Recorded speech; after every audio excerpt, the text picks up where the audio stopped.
শরীর ভালো রাখতে বা ওজন কমাতে ফলমূল খেতে উৎসাহ দেয়া হয়, তবে সব ফল কিন্তু ইচ্ছে মতো খাওয়া যাবে না, কারণ ফল খেলেও থেকে যায় ওজন বাড়ার ঝুঁকি।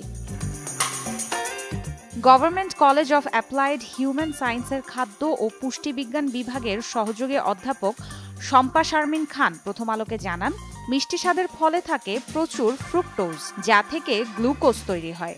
অতিরিক্ত গ্লুকোজ মেদ হিসেবে জমা হয় শরীরে, ফলে বাড়ে ওজন। তাই মিষ্টি স্বাদের ফল খেতে হবে পরিমাণ মতো। জেনে নেই কোন ফল খেলে ওজন বাড়ে। ইচ্ছে মতো পাকা কলা খেলে ওজন বাড়বে। সারাদিনে ছোট একটি কলা খেতে পারেন। ওজন নিয়ন্ত্রণে রাখতে চাইলে চম্পা কলা খাওয়া ভালো, সাগর কলা এড়িয়ে চলুন। কাঁঠাল অনেকেরই খুব পছন্দের, তবে একদিনে 4-5 কোয়ার বেশি কাঁঠাল খাবেন না। মিষ্টি লিচু খেলেও ওজন বাড়ে, তাই সারাদিনে 4-5টার বেশি লিচু খাওয়া যাবে না, তবে টক লিচু হলে 10টা পর্যন্ত খাওয়া যেতে পারে। লাল আপেলের চাইতে সবুজ আপেল খাওয়া ভালো। খেতে একটু টক হলেও এই আপেল একটু বেশি পরিমাণে খাবার সুযোগ আছে। লাল আপেল খেতে পারেন সর্বোচ্চ অর্ধেকটা। অতিরিক্ত পেকে যাওয়া পেঁপে এড়িয়ে চলুন। ওজন নিয়ন্ত্রণে রাখতে হলে পানসে স্বাদের পেঁপে বেছে নিন।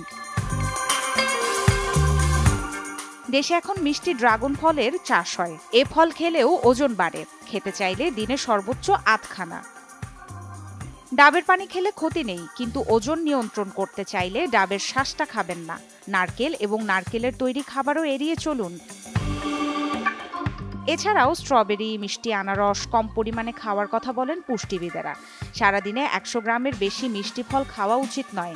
একাধিক মিষ্টি ফল 100 গ্রাম করে খেলেও কিন্তু আপনি বাড়তি ক্যালোরি গ্রহণ করছেন। সবটা মিলিয়েই পরিমাণটা 100 গ্রামের ভেতর রাখতে চেষ্টা করুন। আর ফলের সালাদ বা ফলের জুসে চিনি না মেশানোই ভালো। একেবারেই চিনি বাদ দিতে না পারলে সামান্য মধু দিয়ে খেতে পারেন, তবে মধুর পরিমাণও ধীরে ধীরে কমিয়ে আনুন এবং একসময় সেটিও বাদ দিয়ে দিন।